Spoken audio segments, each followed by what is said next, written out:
കർത്താവിന്റെ നാമത്തിന് സ്തുതി. ദിവസവും ഈ ചാനൽ കേൾക്കുന്നതിലൂടെ നിങ്ങൾക്ക് ഒരു വർഷത്തിനുള്ളിൽ ബൈബിൾ വായിക്കാൻ കഴിയും. ദയവായി ഷെയർ, സബ്സ്ക്രൈബ് ഒപ്പം സപ്പോർട്ട് ചെയ്യുക. ഇന്നത്തെ ബൈബിൾ വാക്യങ്ങൾ. ആവർത്തന പുസ്തകം 29 അധ്യായം 1 മുതലുള്ള വാക്യങ്ങൾ. ആവർത്തന പുസ്തകം 29 അധ്യായം 1 മുതലുള്ള വാക്യങ്ങൾ. മോശെ എല്ലാ ഇസ്രയേലിനെയും വിളിച്ചുകൂട്ടി പറഞ്ഞത് എന്തെന്നാൽ, യഹോവ മിസ്രയീം ദേശത്ത് വെച്ച് നിങ്ങൾ കാൺക ഫറവോനോടും അവന്റെ സകല ഭൃത്യന്മാരോടും അവന്റെ സർവ്വദേശത്തോടും ചെയ്തതൊക്കെ നിങ്ങൾ കണ്ടുവല്ലോ. നിങ്ങൾ കണ്ണാലെ കണ്ട വലിയ പരീക്ഷകളും അടയാളങ്ങളും മഹാത്ഭുതങ്ങളും തന്നെ. എങ്കിലും തിരിച്ചറിയുന്ന ഹൃദയവും കാണുന്ന കണ്ണും കേൾക്കുന്ന ചെവിയും യഹോവ നിങ്ങൾക്ക് ഇന്നുവരെയും തന്നിട്ടില്ല. ഞാൻ 40 സംവത്സരം നിങ്ങളെ മരുഭൂമിയിൽ നടത്തി. നിങ്ങൾ ഉടുത്തിരുന്ന വസ്ത്രം ജീർണിച്ചിട്ടില്ല, കാലിലെ ചെരുപ്പ് പഴകിയിട്ടുമില്ല. യഹോവയായ ഞാൻ നിങ്ങളുടെ ദൈവം എന്ന് നിങ്ങൾ അറിയേണ്ടതിന് നിങ്ങൾ അപ്പം തിന്നിട്ടില്ല, വീഞ്ഞും മദ്യവും കുടിച്ചിട്ടുമില്ല. നിങ്ങൾ ഈ സ്ഥലത്ത് വന്നപ്പോൾ ഹെശ്ബോൻ രാജാവായ സീഹോനും ബാശാൻ രാജാവായ ഓഗും നമ്മുടെ നേരെ യുദ്ധത്തിന് പുറപ്പെട്ടു വന്നു. എന്നാറെ നാം അവരെ തോൽപ്പിച്ചു അവരുടെ രാജ്യം പിടിച്ച് രൂബേന്യർക്കും ഗാദ്യർക്കും മനശ്ശെയുടെ പാതി ഗോത്രത്തിനും അവകാശമായി കൊടുത്തു. ആകയാൽ നിങ്ങൾ ചെയ്യുന്നതൊക്കെയും സാധിക്കേണ്ടതിന് ഈ നിയമത്തിന്റെ വചനങ്ങളെ പ്രമാണിച്ച് നടപ്പീൻ. ഇന്ന് നിങ്ങളുടെ ഗോത്രത്തലവന്മാരും മൂപ്പന്മാരും പ്രമാണികളും ഇസ്രയേൽ പുരുഷന്മാരൊക്കെയും തന്നെ. നിങ്ങളുടെ കുഞ്ഞുങ്ങൾ, ഭാര്യമാർ, നിന്റെ പാളയത്തിൽ വിറക് കീറുകയും വെള്ളം കോരുകയും ചെയ്യുന്ന പരദേശി എന്നിങ്ങനെ എല്ലാവരും നിന്റെ ദൈവമായ യഹോവ നിന്നോട് അരുളി ചെയ്തതുപോലെയും അബ്രഹാം, ഇസഹാക്ക്, യാക്കോബ് എന്ന നിന്റെ പിതാക്കന്മാരോട് അവൻ സത്യം ചെയ്തതുപോലെയും ഇന്ന് നിന്നെ തനിക്ക് ജനമാക്കേണ്ടതിനും താൻ നിനക്ക് ദൈവമായിരിക്കേണ്ടതിനും നിന്റെ ദൈവമായ യഹോവ ഇന്ന് നിന്നോട് ചെയ്യുന്ന നിയമത്തിലും സത്യബന്ധത്തിലും പ്രവേശിപ്പാൻ അവന്റെ സന്നിധിയിൽ നിൽക്കുന്നു. ഞാൻ ഈ നിയമവും സത്യബന്ധവും ചെയ്യുന്നത് നിങ്ങളോട് മാത്രമല്ല, ഇന്ന് നമ്മോടുകൂടെ നമ്മുടെ ദൈവമായ യഹോവയുടെ സന്നിധിയിൽ നിൽക്കുന്നവരോടും ഇന്ന് ഇവിടെ നമ്മോടുകൂടെ ഇല്ലാത്തവരോടും തന്നെ. നാം മിസ്രയീം ദേശത്ത് എങ്ങനെ പാർത്തുവെന്നും നിങ്ങൾ കടന്നുപോകുന്ന ജാതികളുടെ നടുവിൽ കൂടി എങ്ങനെ കടന്നുവെന്നും നിങ്ങൾ അറിയുന്നുവല്ലോ. അവരുടെ മ്ലേച്ഛതകളും അവരുടെ ഇടയിൽ മരവും കല്ലും വെള്ളിയും പൊന്നും കൊണ്ടുള്ള വിഗ്രഹങ്ങളും നിങ്ങൾ കണ്ടിട്ടുണ്ട്. ആ ജാതികളുടെ ദേവന്മാരെ ചെന്ന് സേവിക്കേണ്ടതിന് ഇന്ന് നമ്മുടെ ദൈവമായ യഹോവയെ വിട്ടുമാറുവാൻ മനസ്സുള്ള യാതൊരു പുരുഷനും സ്ത്രീയും യാതൊരു കുലവും ഗോത്രവും നിങ്ങളിൽ ഉണ്ടാകരുത്. നഞ്ചും കയ്പുമുള്ള ഫലം കായ്ക്കുന്ന യാതൊരു വേരും അരുത്. ഈ ശാപവചനങ്ങളെ കേൾക്കുമ്പോൾ വരണ്ടതും നനവുള്ളതും ഒരുപോലെ നശിക്കേണ്ടതിന് ഞാൻ എന്റെ ഹൃദയത്തിന്റെ കാഠിന്യപ്രകാരം നടന്നാലും എനിക്ക് സുഖം ഉണ്ടാകുമെന്ന് പറഞ്ഞ് തന്റെ ഹൃദയത്തിൽ തന്നെത്താൻ അനുഗ്രഹിക്കും. അവനോട് ക്ഷമിപ്പാൻ യഹോവയ്ക്ക് മനസ്സ് വരാതെ യഹോവയുടെ കോപവും തീക്ഷ്ണതയും ആ മനുഷ്യന്റെ നേരെ ജ്വലിക്കും. ഈ പുസ്തകത്തിൽ എഴുതിയിരിക്കുന്ന ശാപമൊക്കെയും അവന്റെ മേൽ വരും. യഹോവ ആകാശത്തിന് കീഴിൽ നിന്ന് അവന്റെ നാമം മായിച്ചു കളയും. ഈ ന്യായപ്രമാണ പുസ്തകത്തിൽ എഴുതിയിരിക്കുന്ന നിയമത്തിലെ സകല ശാപങ്ങൾക്കും തക്കവണ്ണം യഹോവ ഇസ്രയേലിന്റെ സകല ഗോത്രങ്ങളിൽ നിന്നും അവനെ ദോഷത്തിനായി വേർതിരിക്കും. നിങ്ങളുടെ ശേഷം ഉണ്ടാകുന്ന തലമുറയായ നിങ്ങളുടെ മക്കളും ദൂരദേശത്ത് നിന്ന് വരുന്ന അന്യനും ദേശത്തിലെ ബാധകളും യഹോവ അവിടെ വരുത്തിയ രോഗങ്ങളും യഹോവ തന്റെ കോപത്തിലും ക്രോധത്തിലും സോദോം, ഗോമോര, അദമ, സെബോയീം എന്നീ പട്ടണങ്ങളെ മറിച്ചു കളഞ്ഞതുപോലെ വിതയും വിളവും ഇല്ലാതെയും പുല്ലുപോലും മുളയ്ക്കാതെയും ഗന്ധകവും ഉപ്പും കത്തിയിരിക്കുന്ന ദേശമൊക്കെയും കാണുമ്പോൾ യഹോവ ഈ ദേശത്തോട് ഇങ്ങനെ ചെയ്തതെന്ത്? ഈ മഹാക്രോധാഗ്നിയുടെ കാരണം എന്ത് എന്ന് സകല ജാതികളും ചോദിക്കും. അതിനുണ്ടാകുന്ന മറുപടി എന്തെന്നാൽ, അവരുടെ പിതാക്കന്മാരുടെ ദൈവമായ യഹോവ അവരെ മിസ്രയീം ദേശത്തു നിന്ന് പുറപ്പെടുവിച്ചപ്പോൾ അവരോട് ചെയ്തിരുന്ന നിയമം അവർ ഉപേക്ഷിച്ചു. തങ്ങൾ അറിയുകയോ തങ്ങൾക്ക് നിയമിച്ചു കിട്ടുകയോ ചെയ്തിട്ടില്ലാത്ത അന്യദൈവങ്ങളെ അവർ ചെന്ന് സേവിക്കുകയും നമസ്കരിക്കുകയും ചെയ്തു. അതുകൊണ്ട് ഈ പുസ്തകത്തിൽ എഴുതിയിരിക്കുന്ന ശാപമൊക്കെയും ഈ ദേശത്തിന്മേൽ വരുത്തുവാൻ തക്കവണ്ണം യഹോവയുടെ കോപം അതിനു നേരെ ജ്വലിച്ചു. യഹോവ കോപത്തോടും ക്രോധത്തോടും വലിയ വെറുപ്പോടും കൂടി അവരെ അവരുടെ ദേശത്ത് നിന്ന് പറിച്ചു കളയും. ഇന്നുള്ളതുപോലെ അവരെ മറ്റൊരു ദേശത്തേക്ക് തള്ളിവിടുകയും ചെയ്തു. മറഞ്ഞിരിക്കുന്ന കാര്യങ്ങൾ നമ്മുടെ ദൈവമായ യഹോവയ്ക്കുള്ളവയത്രേ. വെളിപ്പെട്ടിരിക്കുന്നവയോ നാം ഈ ന്യായപ്രമാണത്തിന്റെ സകല വചനങ്ങളും അനുസരിച്ച് നടക്കേണ്ടതിന് എന്നേക്കും നമുക്കും നമ്മുടെ മക്കൾക്കും ഉള്ളവയാകുന്നു. ആവർത്തന പുസ്തകം 30-ാം അധ്യായം 1 മുതലുള്ള വാക്യങ്ങൾ. ആവർത്തന പുസ്തകം 30-ാം അധ്യായം 1 മുതലുള്ള വാക്യങ്ങൾ. ഞാൻ നിന്റെ മുമ്പിൽ വെച്ചിരിക്കുന്ന അനുഗ്രഹവും ശാപവുമായ ഈ വചനങ്ങളൊക്കെയും നിന്റെ മേൽ നിവൃത്തിയായി വന്നിട്ട് നിന്റെ ദൈവമായ യഹോവ നിന്നെ തള്ളിക്കളഞ്ഞിട്ടുള്ള അതത് ജാതികളുടെ ഇടയിൽ വെച്ച് നീ അവയെ നിന്റെ ഹൃദയത്തിൽ ഓർത്ത് നിന്റെ ദൈവമായ യഹോവയുടെ അടുക്കിലേക്ക് തിരിഞ്ഞ് നീയും നിന്റെ മക്കളും പൂർണ്ണ ഹൃദയത്തോടും പൂർണ്ണ മനസ്സോടും കൂടെ ഞാൻ ഇന്ന് നിന്നോട് ആജ്ഞാപിക്കുന്നതുപോലെയൊക്കെയും അവന്റെ വാക്ക് കേട്ടനുസരിച്ചാൽ നിന്റെ ദൈവമായ യഹോവ നിന്റെ സ്ഥിതി മാറ്റുകയും നിന്നോട് മനസ്സലഞ്ഞ് നിങ്കിലേക്ക് തിരികെയും നിന്റെ ദൈവമായ യഹോവ നിന്നെ ചിതറിച്ചിരുന്ന സകല ജാതികളിൽ നിന്നും നിന്നെ കൂട്ടിച്ചേർക്കുകയും ചെയ്യും. നിനക്കുള്ളവർ ആകാശത്തിന്റെ അറുതി വരെ ചിതറിപ്പോയിരുന്നാലും നിന്റെ ദൈവമായ യഹോവ അവിടെ നിന്ന് നിന്നെ കൂട്ടിച്ചേർക്കും. അവിടെ നിന്ന് അവൻ നിന്നെ കൊണ്ടുവരും. നിന്റെ പിതാക്കന്മാർക്ക് കൈവശമായിരുന്ന ദേശത്തേക്ക് നിന്റെ ദൈവമായ യഹോവ നിന്നെ കൊണ്ടുവരും. നീ അത് കൈവശമാക്കും. അവൻ നിനക്ക് ഗുണം ചെയ്തു നിന്റെ പിതാക്കന്മാരെക്കാൾ നിന്നെ വർദ്ധിപ്പിക്കും. നീ ജീവിച്ചിരിക്കേണ്ടതിന് നിന്റെ ദൈവമായ യഹോവയെ പൂർണ്ണ ഹൃദയത്തോടും പൂർണ്ണ മനസ്സോടും കൂടെ സ്നേഹിപ്പാൻ തക്കവണ്ണം നിന്റെ ദൈവമായ യഹോവ നിന്റെ ഹൃദയവും നിന്റെ സന്തതിയുടെ ഹൃദയവും പരിച്ഛേദന ചെയ്യും. ഈ ശാപങ്ങളെയൊക്കെയും നിന്റെ ദൈവമായ യഹോവ നിന്റെ ശത്രുക്കളുടെ മേലും നിന്നെ പകച്ചു ഉപദ്രവിക്കുന്നവരുടെ മേലും വരുത്തും. നീ മനസ്സ് തിരിഞ്ഞ് യഹോവയുടെ വാക്ക് കേട്ട് ഞാൻ ഇന്ന് നിന്നോട് ആജ്ഞാപിക്കുന്ന അവന്റെ സകല കൽപ്പനകളും അനുസരിച്ച് നടക്കുകയും നിന്റെ ദൈവമായ യഹോവ നിന്റെ കൈകളുടെ സകല പ്രവൃത്തിയിലും നിന്റെ ഗർഭഫലത്തിലും മൃഗഫലത്തിലും കൃഷിഫലത്തിലും നിനക്ക് നന്മയ്ക്കായി അഭിവൃദ്ധി നൽകുകയും ചെയ്യും.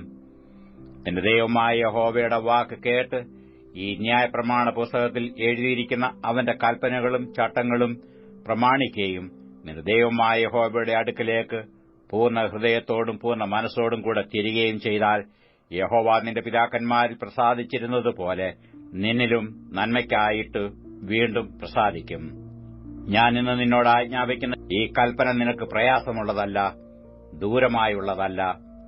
ഞങ്ങൾ കേട്ടു അനുസരിക്കേണ്ടതിന് ആ സ്വർഗ്ഗത്തിൽ കയറിക്കൊണ്ടുവന്ന് തരും എന്ന് പറയത്തക്കവണ്ണം അത് സ്വർഗ്ഗത്തിലല്ല. ഞങ്ങൾ കേട്ട് അനുസരിക്കേണ്ടതിന് ആർ സമുദ്രം കടന്നു കൊണ്ടുവന്ന് തരും എന്ന് പറയത്തക്കവണ്ണം അത് സമുദ്രത്തിന് അക്കരെയുമല്ല. നീ അനുസരിപ്പാൻ തക്കവണ്ണം വചനം നിനക്ക് ഏറ്റവും സമീപത്ത് നിന്റെ വായിലും നിന്റെ ഹൃദയത്തിലും തന്നെ ഇരിക്കുന്നു. ഇതാ ഞാൻ ഇന്ന് ജീവനും ഗുണവും മരണവും ദോഷവും നിന്റെ മുമ്പിൽ വെച്ചിരിക്കുന്നു. എങ്ങനെയെന്നാൽ നീ ജീവിച്ചിരുന്ന് പെരുകുകയും നീ കൈവശമാക്കുവാൻ ചെല്ലുന്ന ദേശത്ത് നിന്റെ ദൈവമായ യഹോവ നിന്നെ അനുഗ്രഹിക്കുകയും ചെയ്യേണ്ടതിന് നിന്റെ ദൈവമായ യഹോവയെ സ്നേഹിപ്പാനും അവന്റെ വഴികളിൽ നടപ്പാനും അവന്റെ കൽപ്പനകളും ചട്ടങ്ങളും വിധികളും പ്രമാണിപ്പാനും ഞാൻ ഇന്ന് നിന്നോട് ആജ്ഞാപിക്കുന്നു. എന്നാൽ നീ അനുസരിക്കാതെ നിന്റെ ഹൃദയം മറിയുകയും നീ വശീകരിക്കപ്പെട്ടു അന്യദൈവങ്ങളെ നമസ്കരിച്ച് സേവിക്കുകയും ചെയ്താൽ നീ യോർദാൻ കടന്ന് കൈവശമാക്കുവാൻ ചെല്ലുന്ന ദേശത്ത് ദീർഘായുസ്സോടിരിക്കാതെ നിശ്ചയമായിട്ട് നശിച്ചുപോകും എന്ന് ഞാൻ ഇന്ന് നിങ്ങളെ അറിയിക്കുന്നു. ജീവനും മരണവും അനുഗ്രഹവും ശാപവും നിങ്ങളുടെ മുമ്പിൽ വെച്ചിരിക്കുന്നു എന്നതിന് ഞാൻ ആകാശത്തെയും ഭൂമിയെയും ഇന്ന് സാക്ഷിവെക്കുന്നു. അതുകൊണ്ട് നീയും നിന്റെ സന്തതിയും ജീവിച്ചിരിക്കേണ്ടതിനും യഹോവ നിന്റെ പിതാക്കന്മാരായ അബ്രഹാമിനും യിസ്ഹാക്കിനും യാക്കോബിനും കൊടുക്കുമെന്ന് സത്യം ചെയ്ത ദേശത്ത് നീ പാർപ്പാൻ തക്കവണ്ണം നിന്റെ ദൈവമായ യഹോവയെ സ്നേഹിക്കുകയും അവന്റെ വാക്ക് കേട്ടനുസരിക്കുകയും അവനോട് ചേർന്നിരിക്കുകയും ചെയ്യേണ്ടതിനും ജീവനെ തിരഞ്ഞെടുത്തുകൊള്ളുക. അതല്ലോ നിനക്ക് ജീവനും ദീർഘായുസ്സും ആകുന്നു. അപ്പോസ്തലനായ പൗലോസ് എഫേസർക്ക് എഴുതിയ ലേഖനം 3-ാം അധ്യായം 1 മുതലുള്ള വാക്യങ്ങൾ. എഫേസ്യർ 3-ാം അധ്യായം 1 മുതലുള്ള വാക്യങ്ങൾ. അത് നിമിത്തം പൗലോസ് എന്ന ഞാൻ ജാതികളായ നിങ്ങൾക്ക് വേണ്ടി ക്രിസ്തുയേശുവിന്റെ ബദ്ധനായിരിക്കുന്നു. നിങ്ങൾക്കായി എനിക്ക് ലഭിച്ച ദൈവകൃപയുടെ വ്യവസ്ഥയെക്കുറിച്ച് ഞാൻ മീതെ ചുരുക്കത്തിൽ എഴുതിയതുപോലെ വെളിപ്പാടിനാൽ എനിക്ക് ഒരു മർമ്മം അറിയായി വന്നു എന്ന് നിങ്ങൾ കേട്ടിട്ടുണ്ടല്ലോ. നിങ്ങളത് വായിച്ചാൽ ക്രിസ്തുവിനെ സംബന്ധിച്ചുള്ള മർമ്മത്തിൽ എനിക്കുള്ള ബോധം നിങ്ങൾക്ക് ഗ്രഹിക്കാം. ആ മർമ്മം ഇപ്പോൾ അവന്റെ വിശുദ്ധ അപ്പോസ്തലന്മാർക്കും പ്രവാചകന്മാർക്കും ആത്മാവിനാൽ വെളിപ്പെട്ടതുപോലെ പൂർവ്വകാലങ്ങളിൽ മനുഷ്യർക്ക് അറിയായി വരുന്നില്ല. അതോ ജാതികൾ സുവിശേഷത്താൽ ക്രിസ്തുയേശുവിൽ കൂട്ടവകാശികളും ഏക ശരീരസ്ഥരും വാഗ്ദത്തത്തിൽ പങ്കാളികളും ആകണമെന്നുള്ളത് തന്നെ. ആ സുവിശേഷത്തിന് ഞാൻ അവന്റെ ശക്തിയുടെ വ്യാപാരപ്രകാരം എനിക്ക് ലഭിച്ച ദൈവത്തിന്റെ കൃപാദാനത്തിൽ ശുശ്രൂഷക്കാരനായി തീർന്നു. സകല വിശുദ്ധന്മാരിലും ഏറ്റവും ചെറിയവനായ എനിക്ക് ജാതികളോട് ക്രിസ്തുവിന്റെ അപ്രമേയ ധനത്തെക്കുറിച്ച് പ്രസംഗിപ്പാനും സകലവും സൃഷ്ടിച്ച ദൈവത്തിന്റെ അനാദികാലം മുതൽ മറഞ്ഞുകിടന്ന മർമ്മത്തിന്റെ വ്യവസ്ഥ ഇന്നതെന്ന് എല്ലാവർക്കും പ്രകാശിപ്പിക്കാനുമായി ഈ കൃപ നൽകിയിരിക്കുന്നു. അങ്ങനെ ഇപ്പോൾ സ്വർഗ്ഗത്തിൽ വാഴ്ചകൾക്കും അധികാരങ്ങൾക്കും ദൈവത്തിന്റെ ബഹുവിധമായ ജ്ഞാനം അവൻ നമ്മുടെ കർത്താവായ യേശു ക്രിസ്തുവിൽ നിവർത്തിച്ച അനാദി നിർണയപ്രകാരം സഭ മുഖാന്തരം അറിയായി വരുന്നു. അവനിൽ ആശ്രയിച്ചിട്ടുള്ള അവനുള്ള വിശ്വാസത്താൽ നമുക്ക് ധൈര്യവും പ്രവേശനവും ഉണ്ട്. അതുകൊണ്ട് ഞാൻ നിങ്ങൾക്ക് വേണ്ടി സഹിക്കുന്ന കഷ്ടങ്ങൾ നിങ്ങളുടെ മഹത്വമാകയാൽ അവ നിമിത്തം അധൈര്യപ്പെട്ടു പോകരുത് എന്ന് ഞാൻ അപേക്ഷിക്കുന്നു. അത് നിമിത്തം ഞാൻ സ്വർഗ്ഗത്തിലും ഭൂമിയിലുമുള്ള സകല കുടുംബത്തിനും പേർ വരുവാൻ കാരണമായ പിതാവിന്റെ സന്നിധിയിൽ മുട്ടുകുത്തുന്നു. അവൻ തന്റെ മഹത്വത്തിന്റെ ധനത്തിനു ഒത്തവണ്ണം അവന്റെ ആത്മാവിനാൽ നിങ്ങൾ അകത്തെ മനുഷ്യനെ സംബന്ധിച്ച് ശക്തിയോടെ ബലപ്പെടേണ്ടതിനും ക്രിസ്തു വിശ്വാസത്താൽ നിങ്ങളുടെ ഹൃദയങ്ങളിൽ വസിക്കേണ്ടതിനും വരം നൽകണമെന്നും നിങ്ങൾ സ്നേഹത്തിൽ വേരൂന്നി അടിസ്ഥാനപ്പെട്ടവരായി വീതിയും നീളവും ഉയരവും ആഴവും എന്ത് എന്നും സകല വിശുദ്ധന്മാരോടും കൂടെ ഗ്രഹിപ്പാനും പരിജ്ഞാനത്തെ കവിയുന്ന ക്രിസ്തുവിൽ സ്നേഹത്തെ അറിവാനും പ്രാപ്തരാകുകയും ദൈവത്തിന്റെ എല്ലാ നിറവിനോളം നിറഞ്ഞുവരികയും വേണം എന്നും പ്രാർത്ഥിക്കുന്നു. എന്നാൽ നാം ചോദിക്കുന്നതിലും നനയ്ക്കുന്നതിലും അത്യന്തം പരമായി ചെയ്യുവാൻ നമ്മിൽ വ്യാപരിക്കുന്ന ശക്തിയാൽ കഴിയുന്നവന് സഭയിലും ക്രിസ്തുയേശുവിലും എന്നേക്കും തലമുറ തലമുറയായും മഹത്വമുണ്ടാകട്ടെ. ആമേൻ. അപ്പോസ്തലനായ പൗലോസ് എഫേസ്യർക്ക് എഴുതിയ 4-ാം അധ്യായം 1 മുതലുള്ള വാക്യങ്ങൾ. എഫേസ്യർ 4-ാം അധ്യായം 1 മുതലുള്ള വാക്യങ്ങൾ. കർത്തൃസേവ നിമിത്തം ബദ്ധനായിരിക്കുന്ന ഞാൻ പ്രബോധിപ്പിക്കുന്നത്, നിങ്ങളെ വിളിച്ചിരിക്കുന്ന വിളിക്ക് യോഗ്യമാം വണ്ണം പൂർണ്ണ വിനയത്തോടും സൌമ്യതയോടും ദീർഘക്ഷമയോടും കൂടെ നടക്കുകയും സ്നേഹത്തിൽ അന്യോന്യം പൊറുക്കുകയും ആത്മാവിന്റെ ഐക്യത സമാധാന ബന്ധത്തിൽ കാപ്പാൻ ശ്രമിക്കുകയും ചെയ്യുവീൻ. നിങ്ങളെ വിളിച്ചപ്പോൾ ഏകപ്രത്യാശയ്ക്കായി നിങ്ങളെ വിളിച്ചതുപോലെ ശരീരമൊന്ന്, ആത്മാവൊന്ന്, കർത്താവ് ഒരുവൻ, വിശ്വാസമൊന്ന്, സ്നാനമൊന്ന്, എല്ലാവർക്കും മീതെയുള്ളവനും എല്ലാവരിലും കൂടെ വ്യാപരിക്കുന്നവനും എല്ലാവരിലും ഇരിക്കുന്നവനുമായി എല്ലാവർക്കും ദൈവവും പിതാവുമായവൻ ഒരുവൻ. എന്നാൽ നമ്മൾ ഓരോരുത്തരും ക്രിസ്തുവിന്റെ ദാനത്തിന്റെ അളവിന് ഒത്തവണ്ണം കൃപ ലഭിച്ചിരിക്കുന്നു. അതുകൊണ്ട് അവൻ ബദ്ധന്മാരെ പിടിച്ചുകൊണ്ടുപോയി ഉയരത്തിൽ കയറി മനുഷ്യർക്ക് ദാനങ്ങളെ കൊടുത്തു എന്ന് പറയുന്നു. കയറി എന്നതിനാൽ അവൻ ഭൂമിയുടെ അധോഭാഗങ്ങളിലേക്ക് ഇറങ്ങിയെന്ന് വരുന്നില്ലയോ? ഇറങ്ങിയവൻ സകലത്തെയും നിറയ്ക്കേണ്ടതിന് സ്വർഗ്ഗാതിസ്വർഗ്ഗത്തിനു മീതെ കയറിയവനുമാകുന്നു.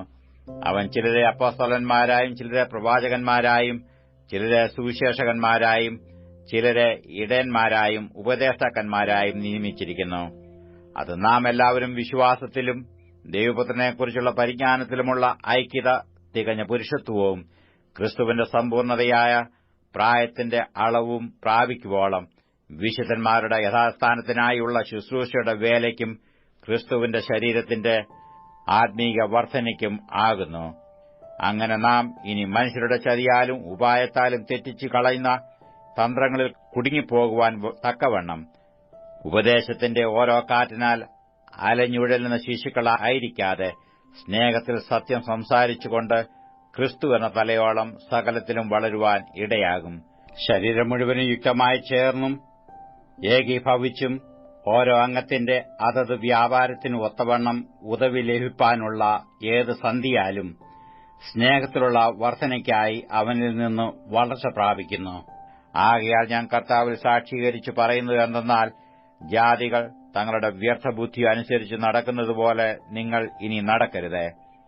അവർ അന്ധബുദ്ധികളായി അജ്ഞാനം നിമിത്തം ഹൃദയകാഠിന്യം നിമിത്തം തന്നെ ദൈവത്തിന്റെ ജീവനിൽ നിന്നു അകന്നു മനം തഴമ്പിച്ചു പോയവരാകയാൽ അത്യാഗ്രഹത്തോടെ സകല അശുദ്ധിയും പ്രവർത്തിപ്പാൻ ദുഷ്കാമത്തിന് തങ്ങളെ തന്നെ ഏൽപ്പിച്ചിരിക്കുന്നു.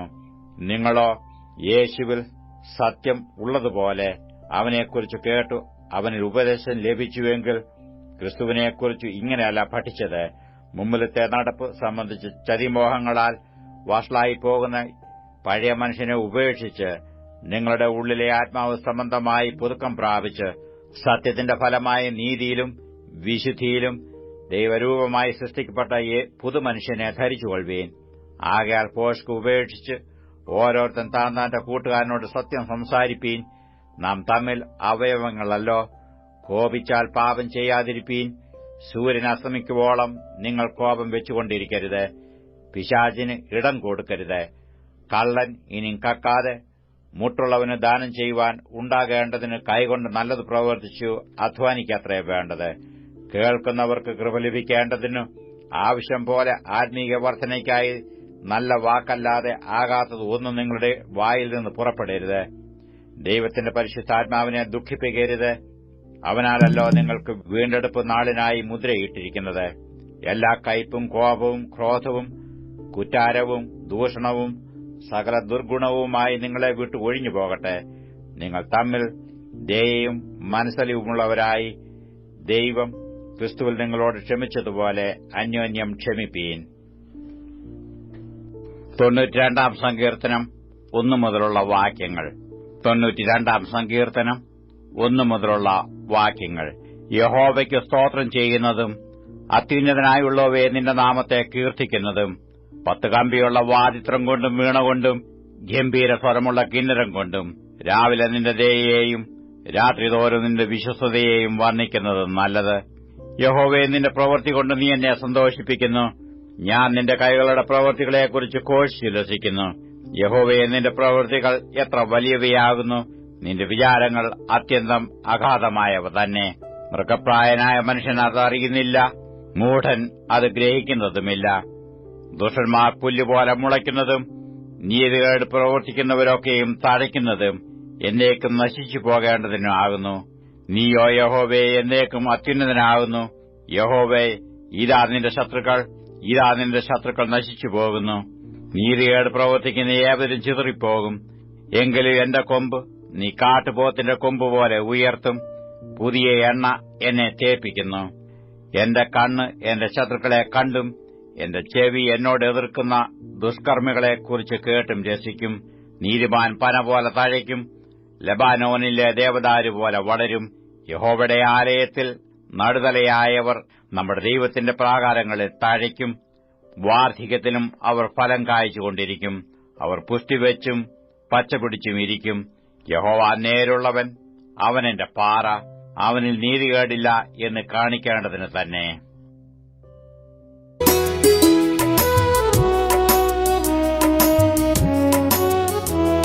ഈ ലോകവാസം തീർന്നിടുവാൻ കാലമായല്ലോ, എന്റെ മേലോകവാസം അടുത്തി പ്രേമകാന്തനെ. ഈ ലോകവാസം തീർന്നിടുവാൻ കാലമായല്ലോ, എന്റെ മേലോകവാസം അടുത്തി പ്രേമകാന്തനെ. വേഗം ചേർന്നിടും വിശുദ്ധരോടു ഞാൻ, വേഗം ചേർന്നിടും വിശുദ്ധരോടു ഞാൻ. ഈ ലോകവാസം തീർന്നിടുവാൻ കാലമായല്ലോ, എന്റെ മേലോകവാസം അടുത്തി പ്രേമകാന്തനെ. ഈ ലോകവാസം തീർന്നിടുവാൻ കാലമായല്ലോ, എന്റെ മേലോകവാസം അടുത്തി പ്രേമകാന്തനെ.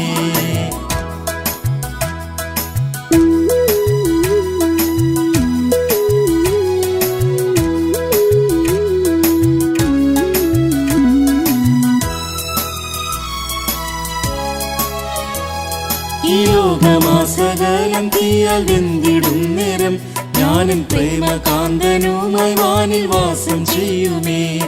ഈ ലോകമാസകലം തീയാൽ വെന്തിടും നേരം ഞാനും പ്രേമകാന്തനുമായി വാനിൽ വാസം ചെയ്യുമേ. എത്ര ആനന്ദം ചിന്ത ചെയ്യുമ്പോൾ എത്ര ആനന്ദം, ചിന്ത ചെയ്യുമ്പോൾ ഈ ലോകവാസം തീർന്നിടുവാൻ കാലമായല്ലോ. എന്റെ മേലോകവാസം അടുത്തി പ്രേമകാന്തനെ, ഈ ലോകവാസം തീർന്നിടുവാൻ കാലമായല്ലോ. എന്റെ മേലോകവാസം അടുത്തി പ്രേമകാന്തനെ.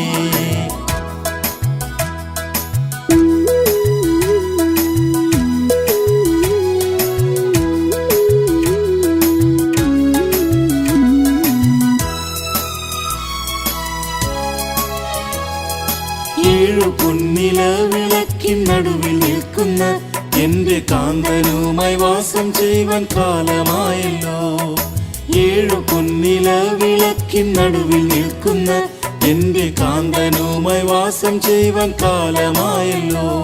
പ്രേമമേറുന്നേ വാസം ഓർക്കുമ്പോൾ, പ്രേമമേറുന്നേ വാസം ഓർക്കുമ്പോൾ ഈ ലോകവാസം തീർന്നിടുവാൻ കാലമായല്ലോ. എന്റെ മേലോകവാസം അടുത്തി പ്രേമകാന്തനെ, ഈ ലോകവാസം തീർന്നിടുവാൻ കാലമായല്ലോ. എന്റെ മേലോകവാസം അടുത്തി പ്രേമകാന്തനെ.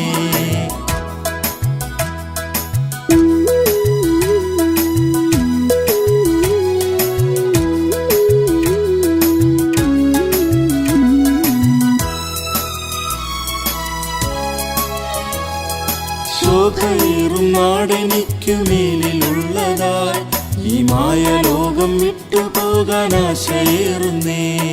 ശോഭയേറും നാടെനിക്കു മേലിലുള്ളതായി ഈ മായലോകം വിട്ടുപോകാൻ ആശയേറുന്നേ. താമസമില്ലൻ നാട്ടിലെത്തുവാൻ, താമസമില്ലൻ നാട്ടിലെത്തുവാൻ ഈ ലോകവാസം തീർന്നിടുവാൻ കാലമായല്ലോ.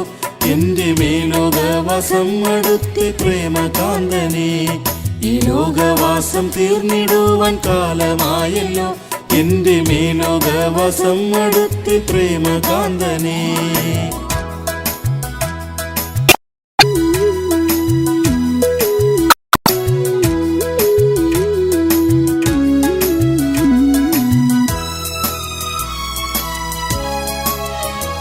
മരുഭൂമി യാത്ര ചെയ്തിടുന്ന ദൈവജനമേ, നമ്മുടെ നാടടുത്തു വേഗമായി തുടർന്നിടിൻ യാത്ര. മരുഭൂമി യാത്ര ചെയ്തിടുന്ന ദൈവജനമേ, നമ്മുടെ നാടടുത്തു വേഗമായി തുടർന്നിടിൻ യാത്ര. ക്ഷീണം തീർന്നിടും നാട്ടിലെത്തുമ്പോൾ, ക്ഷീണം തീർന്നിടും നാട്ടിലെത്തുമ്പോൾ ഈ ലോകവാസം തീർന്നിടുവാൻ കാലമായല്ലോ. എന്റെ മേലോകവാസം പ്രേമകാന്തനെ, ഈ ലോകവാസം തീർന്നിടുവാൻ കാലമായല്ലോ. എന്റെ മേലോകവാസം അടുത്തി പ്രേമകാന്തനെ.